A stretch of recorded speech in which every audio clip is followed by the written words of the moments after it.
처치는 하나님께 최고의 예배를 드리길 소망합니다. 아멘. 우리가 드릴 수 있는 최고의 예배를 하나님께 올려드렸으면 좋겠습니다. 그 은혜가 오늘 이 시간 우리에게 임하기를 소망하고요. 오늘은 대림절 첫 번째 예배입니다. 그리고 12월 첫째 주 예배이기도 하고요. 우리에게는 이 대림절이라는 것이 참 의미가 있을 것입니다. 12월만 되면은 우리는 마음이 설레지 않습니까? 비단 대림절이기 때문에도 그럴 수도 있겠지만 대부분 성탄절이 있는 12월이기 때문에, 그리고 한 해를 마무리하는 마지막 달이기 때문에, 그리고 또 우리 아이들은 종종 눈이 내리기 때문에 가슴이 설레고 또 기대가 되는 그런 12월이 아닌가라는 생각을 합니다. 그런데요, 이 설레는 이 가슴을, 기대되는 가슴을 한번 그 채널을 조금 옮기셔서 하나님을 조금 더 알아가고자 하는 그 마음으로 돌려보시는 것은 어떻습니까? 12월은요, 뭐니 해도 예수님께서 우리 이 땅을 위하여 또 하나님 나라를 위하여서 이 땅에 오신 그날을 기념하는 대림절로 시작합니다. 여러분, 그 예수 그리스도의 발자취를 다시 한번 확인하고 말씀을 통하여 은혜를 함께 누리는 것은 어떻습니까? 2023년 이 대림절기에 예수 그리스도의 온전하신 사랑과 은혜를 경험하시는 우리 히즐라이프 처치가 되시길 예수님의 이름으로 축복합니다. 아멘. 우리는요, 우리 히즐라이프 처치는 요한복음으로 은혜를 함께 나누고 있습니다. 또 오늘 본문 말씀인 가나 혼인잔치 말씀으로 세 번째 은혜를 우리가 누리는 시간을 가지는데요. 자, 제가 2주 전에 가나 혼인잔치의 이적을 보이신 이유가 바로 오늘 본문의 말씀 11절에 나와 있는 영광을, 예수님에게 임한 그 영광을 나타내기 위함이었다라는 말씀을 드린 적이 있습니다. 여호와의 영광, 여호와의 영광. 이 성경에서 곧잘 표현하는 것인데요. 이런 말씀을 우리는 종종 듣고 보았지만 정확히 여호와의 영광, 그 영광이라는 의미가 어떤 것인지는 정확히 모르고 그냥 넘어갈 때가 많습니다. 영광의 사전적인 의미는 빛나고 아름다운 영예, 빛나고 아름다운 영예. 우리도 이렇게 듣고 배웠습니다. 어떤 사람이 이룬 업적으로 인해 받고 누리는 최고의 영예, 최고의 명예, 사람들에게 추앙받고 존중받고 존경받는 그 영광, 영광스러움,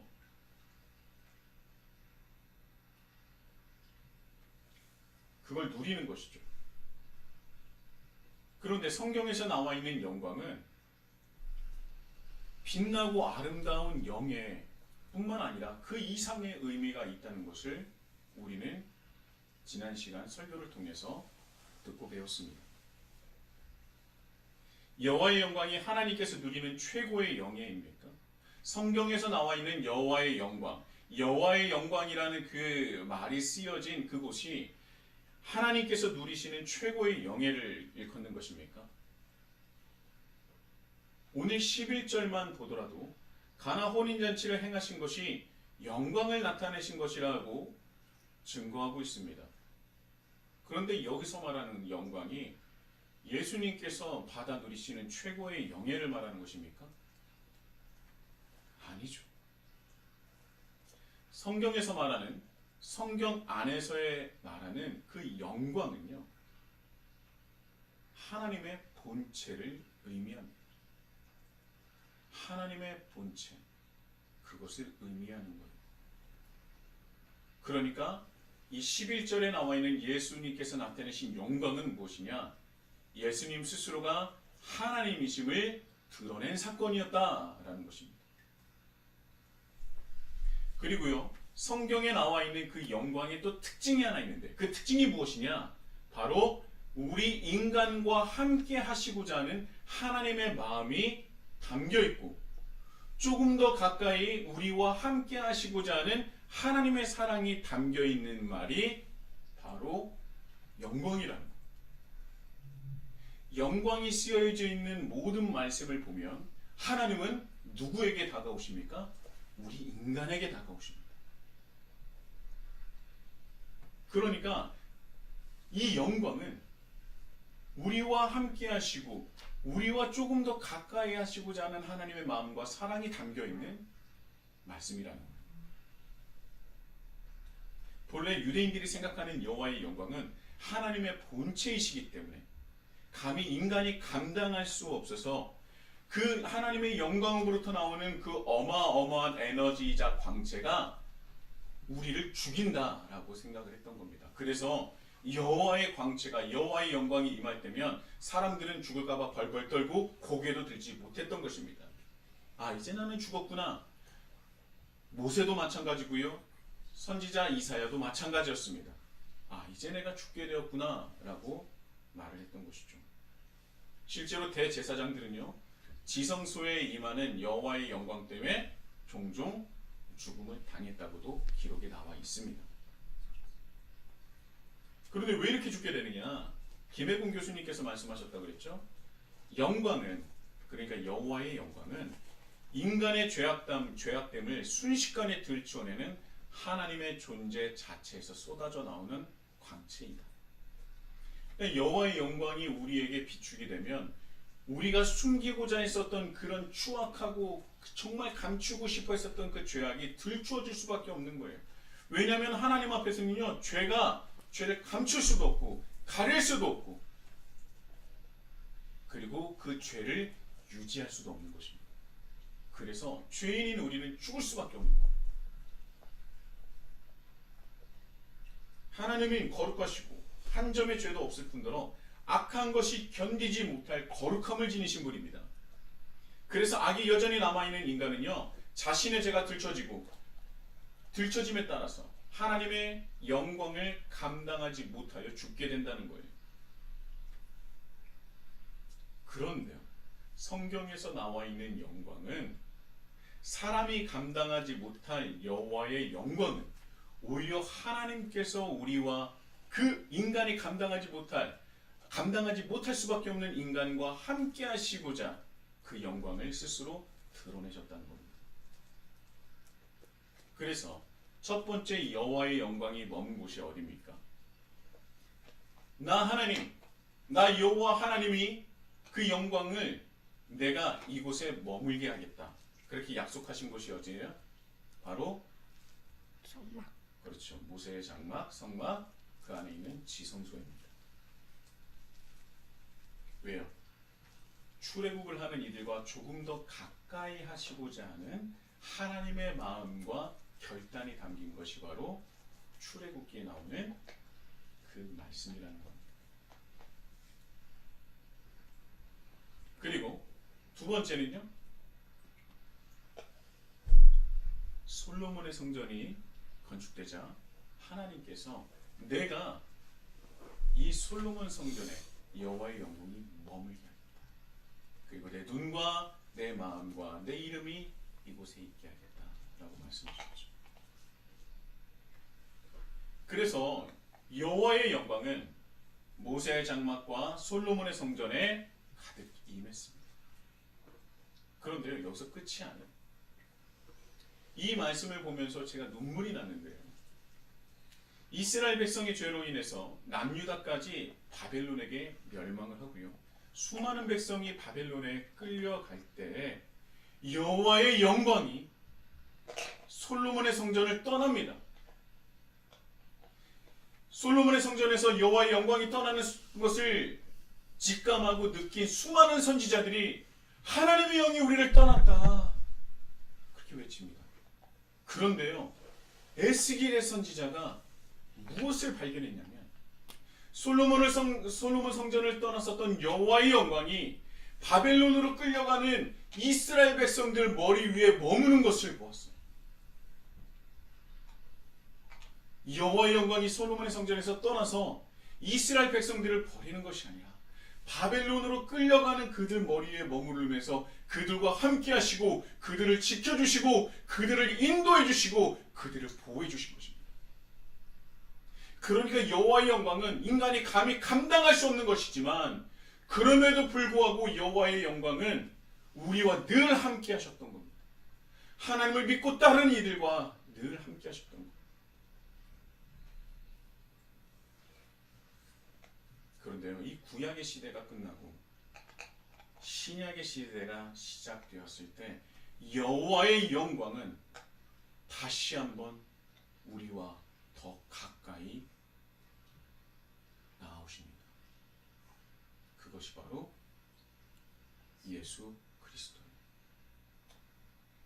이제까지는요, 여호와의 영광이 지성소에 머물러 있었고, 그리고 솔로몬의 성전에 이어서 바벨론에 끌려가는 그들 머리 위에 머물렀다면, 이제는 우리가 눈으로 직접 앞에서 보고 만지고 느낄 수 있는 것,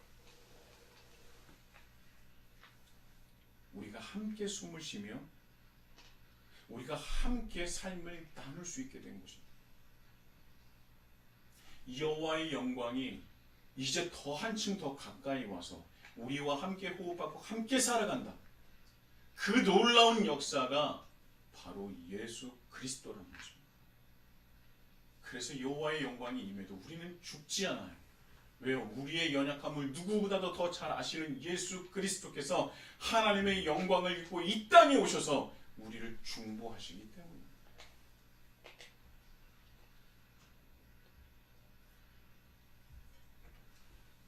그래서 성경에 기록된 여호와의 영광의 가장 큰 특징은 무엇이냐?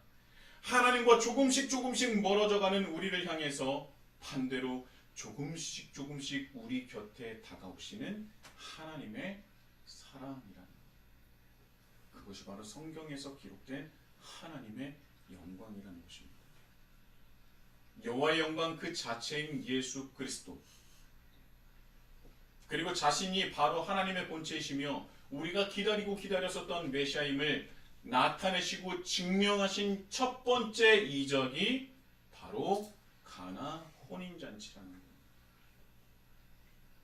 그저 포도주가 떨어져서 걱정이었었던 결혼 예식장의 문제를 해결해주는 정도가 아니라 바로 이 귀한 뜻이 심어져 있다는 겁니다. 그래서 신약의 구약이라는 요한복음으로서 가나 혼인잔치는 첫 번째 천지창조에 이은 재창조, 신창조의 말씀이라고 했습니다. 자, 그래서 이 다분히 굉장히 신학적인 내용이에요. 이런 것들은 신학을 공부하지 않고서는요 절대 알 수 없죠. 그래서 그것을 공부하고 여러분들과 그 숨겨져 있는 하나님의 말씀의 그 의미를, 그 뜻을 여러분들과 함께 나누는 것입니다. 그런데요, 오늘 또 더 나아가서 가나 혼인잔치 안에 숨겨진 또 다른 신학적인 의미를 나누고자 합니다. 여러분, 절대 어렵지 않습니다.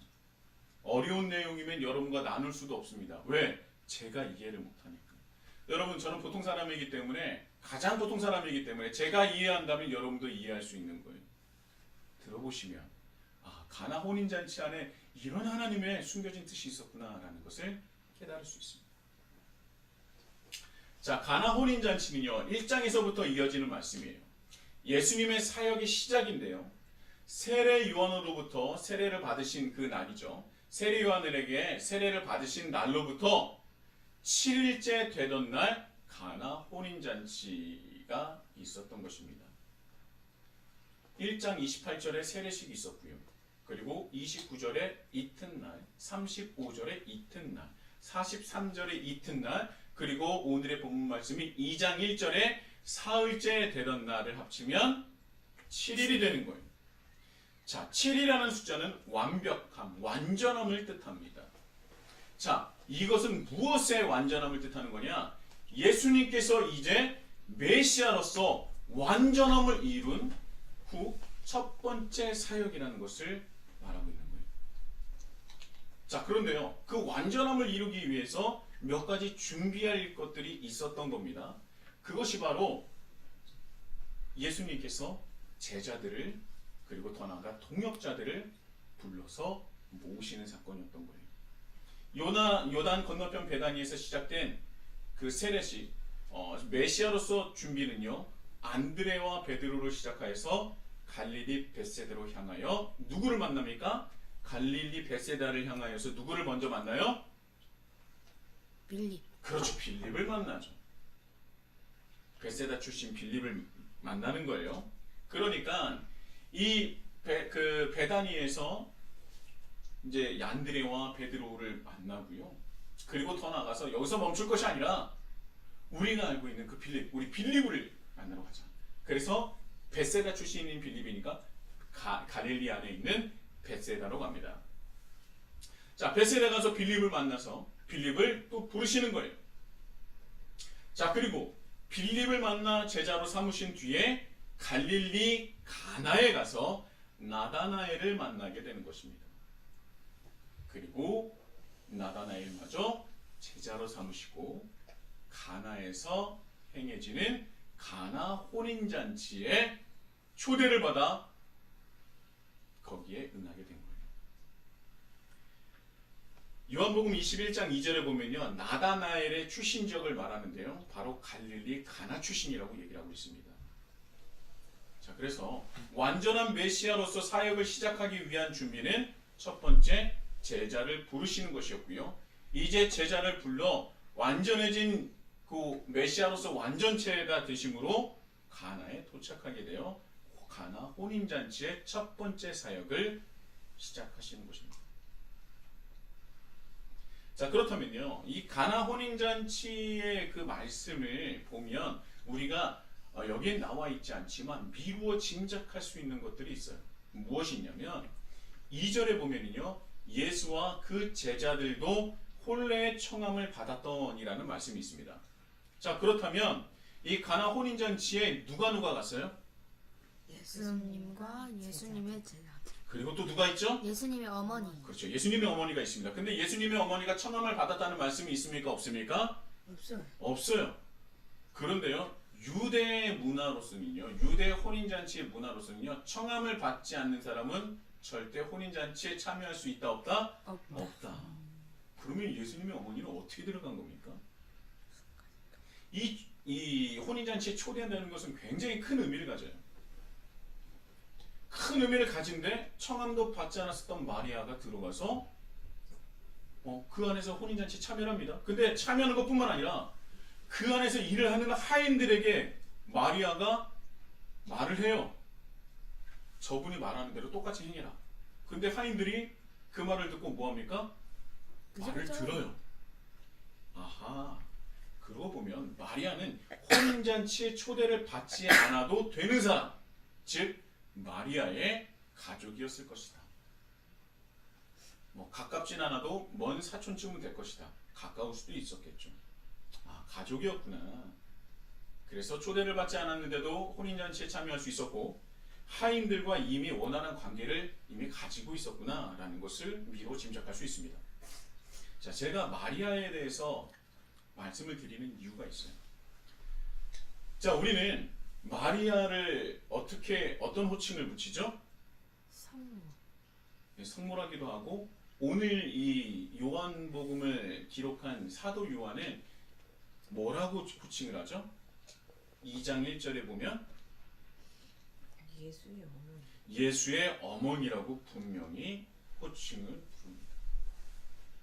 그런데요, 요한은 분명히 마리아를 예수의 어머니라고 기록합니다. 그런데 이상하게 예수님은 4절에 자신의 어머니에게 뭐라고 부릅니까? 어머니. 여자. 여자여라고 부르죠. 어머니를 어머니라 부르지 못하는 것입니까? 아니잖아요. 그렇죠? 아니에요. 어머니를 어머니라 부를 수 있어요. 그런데 왜 어머니를 어머니라고 부르지 않고 여자여라고 불렀을까요? 자기가 좀 더 바로 이것이 좀 전에 말씀드렸던 7일째 되던 날과 연관지어서 볼 수 있습니다. 7일째가 어떤 의미를 가진다고 했어요? 완전함, 완성됨. 무엇을 완성한 겁니까? 예수님은 이제 누구의 아들이 아닌 메시아로서 완전히 각성을 하게 된 겁니다. 그래서 어머니가 아닌 여자여라고 호칭을 하게 되는 겁니다. 그것을 사도 요한이 정확하게 자신은 메시아가 아니기 때문에 예수의 어머니라고 호칭하지만 예수님은 자기와 똑같이 어머니라고 하는 것이 아니라 무엇이라 불렀다? 여자여라고 부르면서 7일째 되던 날 메시아로서 완성되었다. 완전함을 이루었다라는 것을 이 말씀을 통해서 우리에게 전달하고 있는 거예요. 여자요, 귀나이 여자요. 그런데 여자여라고 했을 때 예수님의 어머니가 어떻게 대답해요? 이놈의 자식이 어떻게 어머니한테 여자라고 그렇게 대답합니까? 아니에요. 이제 누구도 이제 인정하고 있는 거예요. 이제는 누구도 그것을 알게 된 거예요. 어머니가 먼저 깨닫게 된 거예요. 아, 이제 시작되었다. 이제 예수님께서 사역을 시작하셨구나. 가나 혼인잔치에 있던 문제를 예수님께서 해결하실 수 있겠구나. 이 모든 것이 그 안에서 연결되고 하나같이 착착착착 맞아서 돌아가고 있는 거예요. 자, 이제 예수님은 완전한 메시아로서 첫 사역을 시작하시는 겁니다. 하나님의 본체이자 그 가득한 영광을 가지고 이 땅에 오신 거예요.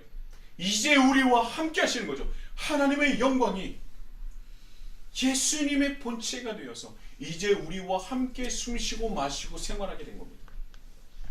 그리고 첫 사역이 바로 가나 혼인잔치였던 거예요. 그리고 첫 번째 요구를 듣게 됩니다.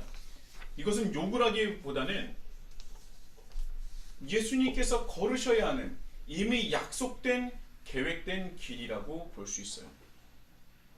예수님께서 걸으시는 길이 무엇입니까? 어디를 향해서 걸어가고 계신 거예요? 그렇죠. 십자가의 길을 걷고 계십니다. 이 가나 혼인잔치 안에 예수님의 첫 사역과 예수님의 마지막 사역이 모든 것이 총망라해서 드러나 있어요. 한번 들어가 봅시다. 자, 여러분 기억하십니까? 제자들과 첫 성만찬을 가지실 때 포도주는 무엇을 뜻했어요?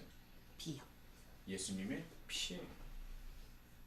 누가복음 22장 20절 저녁 먹은 후에 잔도 그와 같이 하여 이르시되 이 잔은 내 피로 세우는 새 언약이니 곧 너희를 위하여 붓는 것이라.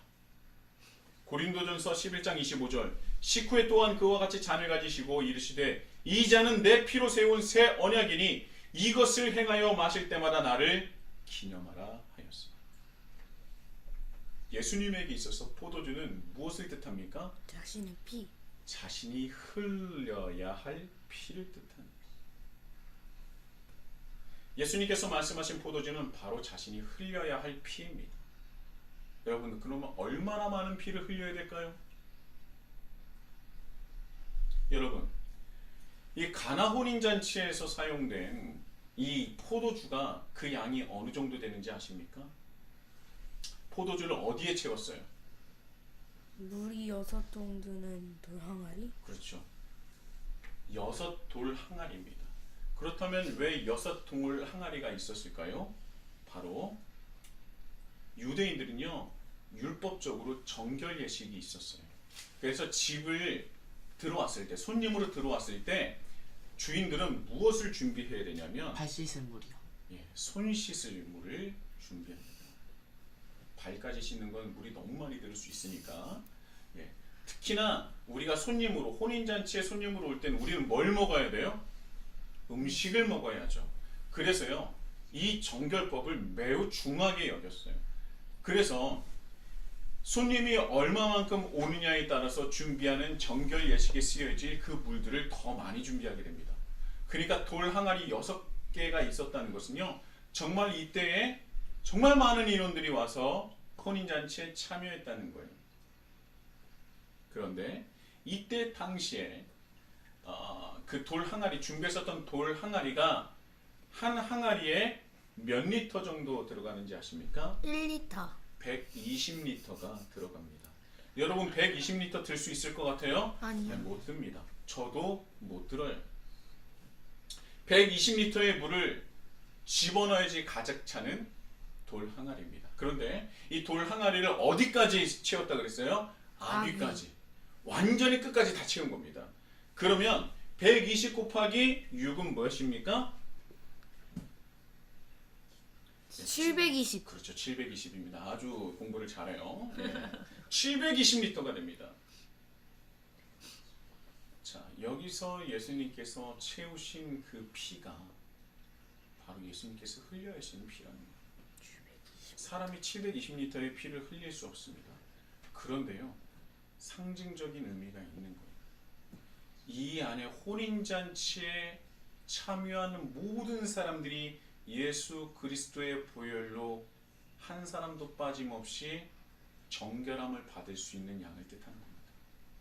그러니까 혼인잔치에 참여하는 모든 사람에게는 예수 그리스도의 십자가의 보혈로 정결해짐을 받을 수 있다는 겁니다. 그래서 그 물이 채워지는 만큼 예수님은 자신의 피가 점점 흘러나가는 겁니다.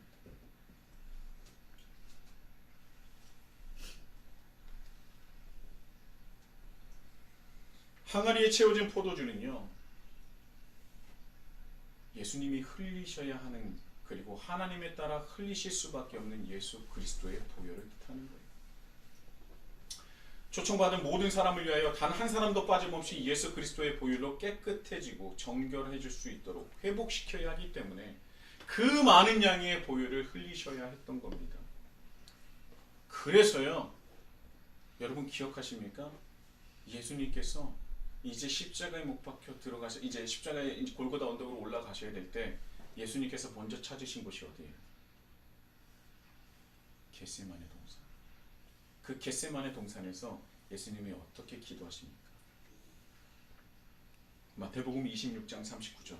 조금 나아가서 얼굴을 땅에 대시고 엎드려 기도하여 이르시되 내 아버지여, 만일 할만하시거든 이 잔을 내게서 지나가게 하옵소서. 그러나 나의 원대로 마시옵고 아버지의 원대로 하옵소서.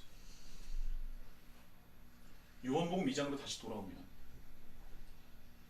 예수님의 어머니가 예수님에게 이 문제를 해결해달라고, 포도주가 없는 문제를 해결해달라고 했을 때 예수님의 단번에 응하지 않으셨습니다. 뭐라고 하셨어요? 4절의 말씀, 여자야, 아직 내 때가 이르지 않았니?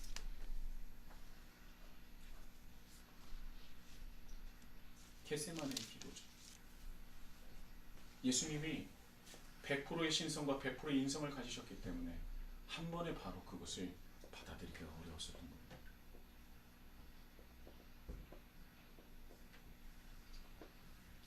예수님께서 가나 혼인잔치에서 보신 것은, 그리고 또한 보여주고 싶은 것은 예수 그리스도 자신이 걸어야 할 그 길과 사역을 보여주고 싶었던 거예요. 이뿐 아닙니다. 이것에 담긴 말씀은, 그 의미는, 그 뜻은 또 있어요. 우리가 하나님과의 관계를, 우리와 하나님의 관계를 어떤 식으로 표현하기도 합니까? 신랑과 신부로 표현을 해요. 우리가 누구예요? 하나님의 신부가 되는 겁니다. 예, 하나님이 신랑이 되신 거죠. 그래서 우리를 그냥 그저 신과 그 창조주와 그냥 이 물질 창조한 그 물질 세계의 존재가 아니라 우리는 하나가 되는, 부부가 되는 그런 관계로서 우리에게 설명하는 것이 성경이에요. 그래서 우리를 신랑과 신부, 신랑이신 하나님과 신부인 우리가 만나서 하나가 되는 것을, 그 관계를 부부로서 표현하는 것이 바로 하나님의 말씀입니다. 완전한 하나가 되는 것이죠. 그것이 지극히 성경적인 해석이에요. 100% 맞는 말입니다. 그런데요, 하나님은 우리를 신부로서 불러주셨는데, 그러나 우리의 죄 때문에 그 결혼식은 아직 미완성이 된 겁니다. 가나 혼인잔치에 필수적인 포도주가 부족했던 것처럼 우리가 부족하여서 하나님과 하나가 될 수 있는 혼인잔치가 미완성, 미성숙, 아직은 완전하지 못하게 됐다는 거예요. 무엇인가 크게 잘못되어지고 어그러졌습니다. 그래서 그 혼인관계를, 미완성인 혼인관계를 완전하게 만드시고자 이 땅에 오신 분이 바로 누구예요? 그분이 예수님이라는, 그리고 그 완성시키는 혼인잔치를 완성시키기 위해서 예수님께서 하셔야 될 일이 뭐예요? 바로 십자가 사역이라는 겁니다. 그래서 그곳에서 흘리신 보혈이 6 항아리를 채워야 그 안에 혼인잔치에 초청받은 모든 사람들을 다 구원할 수 있는 것입니다. 그래서 6 항아리에 채워야 할 것은 포도주이자 예수님의 옆구리에서 터져나온 그 보혈인 것이죠. 그래서 이 가나 혼인잔치를 통해서 예수님께서 이 땅에 오신 그 이유를 정확하게 우리에게 알려주신 것입니다. 그리고 앞으로 일어날 일들을 미리 보여주신 것이죠. 여러분, 오늘 말씀의 제목이 무엇입니까? 여자예요. 여자요.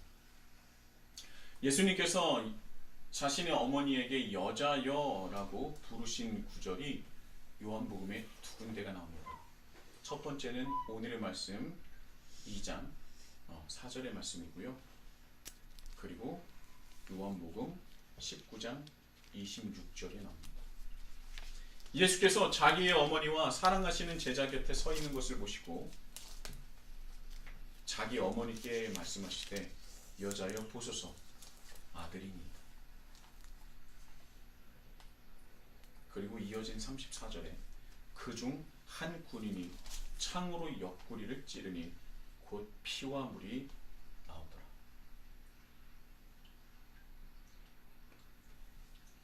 자신의 어머니를 이제 7일째 되던 날 메시아로서 완전함을 이루신 후 자신의 어머니를 여자여로서 부르십니다. 첫 사역을 그렇게 시작하고요. 예수님의 마지막 사역을 그렇게 마치십니다. 여자여 보소서 아들입니다.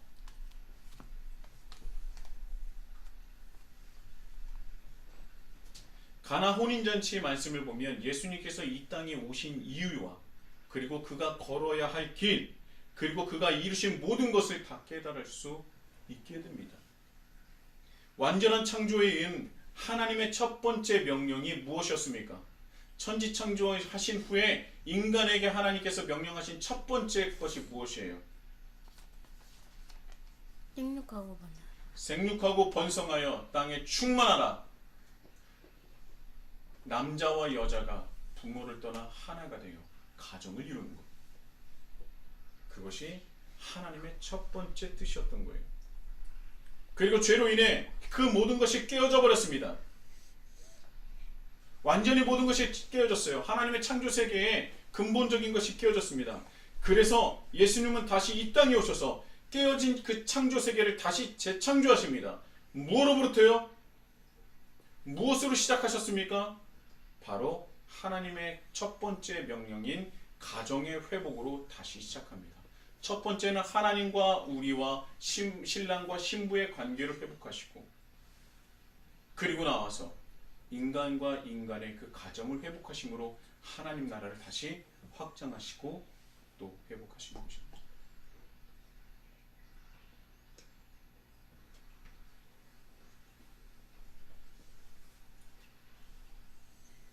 여러분, 이 모든 것은요 거저되지 않습니다. 예수님께서 하나님 나라를 이루시는 것이 거저된 것이 아니에요. 그냥 도깨비 방망이처럼 뚝딱해서 되는 것이 아니라 예수님께서 걸으셨고, 걸으셔야 하는 길을 걸으셨고, 그리고 흘리셔야 하는 피를 흘리셨기 때문에 모든 것이 이루어지고 완성이 된 겁니다.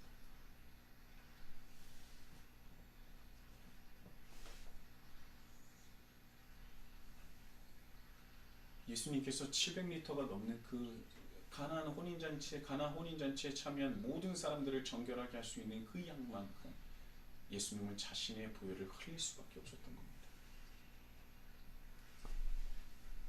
그런데요, 더 중요한 것이 있습니다.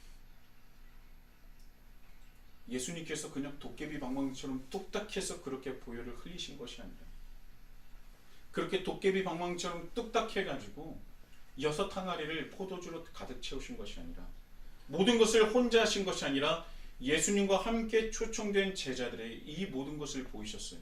어떤 것을 보게 하신 겁니까? 예수님의 말씀을 그대로 따르는 그 항아리를 채우는 그 하인들의 순종하는 모습을 제자들에게 보고 배우게 하시는 거예요. 예수님께서 자신이 걸어야 할 길, 그리고 이루어야 할 것도 보여주시지만, 그러나 예수님을 따르는 이들도 어떤 모습으로 따르야 하며, 그리고 너희들도 어떤 길을 걸어야 할지를 정확하게 보여주신 것이 바로 가나 혼인잔치라는 거예요. 항아리를 치우는 이들을 보고 제자들은 자신이 걸어야 할 길들을 깨달았을 것입니다. 예수님께서 우리에게 보여주신 그 사역은요, 혼자 하시는 것이 아닙니다. 그냥 그저 도깨비 방망이처럼 뚝딱해서 만드는 것이 아니라 철저하게 자신이 행하였어요. 흘리셨습니다. 대가를 치르셨어요. 그 길을 걸으셨습니다. 그리고 그 뒤에 그 길을 따르는 이들이 순종하여 있었다는 것이죠.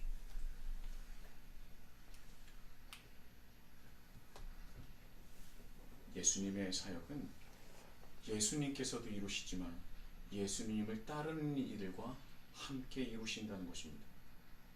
하인들은요, 말씀에 순종한 거예요.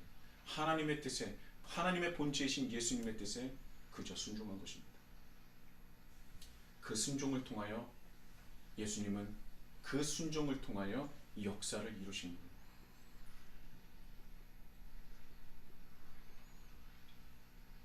예수님을 따르는 이들이, 그 제자들이, 예수님을 믿는 이들이 행할 때 예수님께서는 이루시는 겁니다.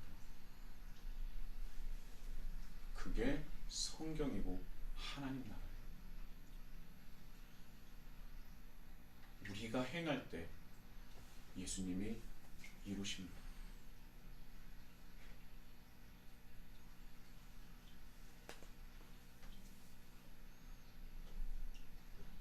마지막입니다. 그래서 가나 혼인잔치에서 그 하인들이 열심히 720리터를 다 채웠어요. 그리고 그것을 가져갔더니 정말 최고 품질인 포도주가 되었습니다. 여러분, 그래서 이 모든 영광이 누구에게 돌려졌어요? 하인들에게 돌려졌습니까? 예수님께 돌려졌습니까? 누구에게 돌려졌어요? 신랑에게 영광이 돌려진 거예요. 다시 한번 말씀을 드립니다. 다시 한번 말씀드릴게요. 예수님 믿고 따르는 이들이 행할 때 예수님께서 이루십니다. 그리고 예수님이 이루시면 그 누가 그 영광을 받게 되는 것입니까? 신랑이신 하나님의 영광을 받으시는 겁니다. 그리고 그것을 통해서 하나님 나라는 확장되는 것입니다.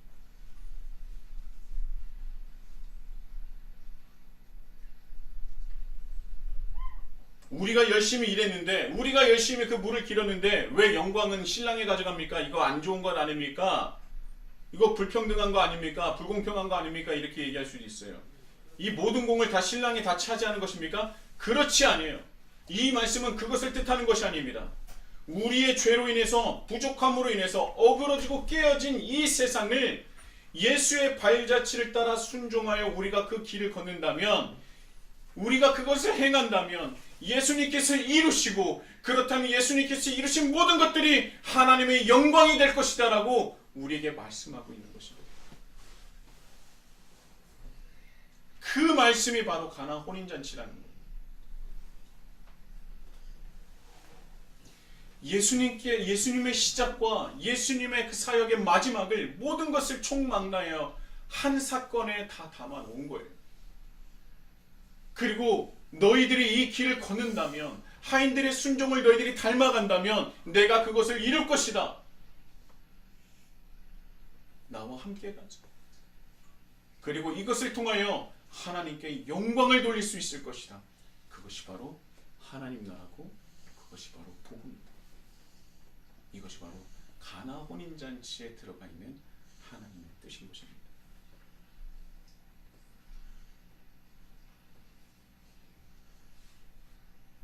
가나 혼인잔치는 예수님의 사역의 시작과 끝을 말씀하고 있는 거예요. 우리는 이 말씀을 통하여 예수님의 부르심을 받은 이들로서 마땅히 그 길을 함께 걷는 영광을 누리시는 우리 히즐라이프 처치가 되시길 예수님의 이름으로 축복합니다. 아멘. 그러면 우리가 행할 때 예수님께서 이루시고 더 나아가 하나님께 영광이 되어 하나님 나라가 확장되는 줄 믿습니다. 아멘.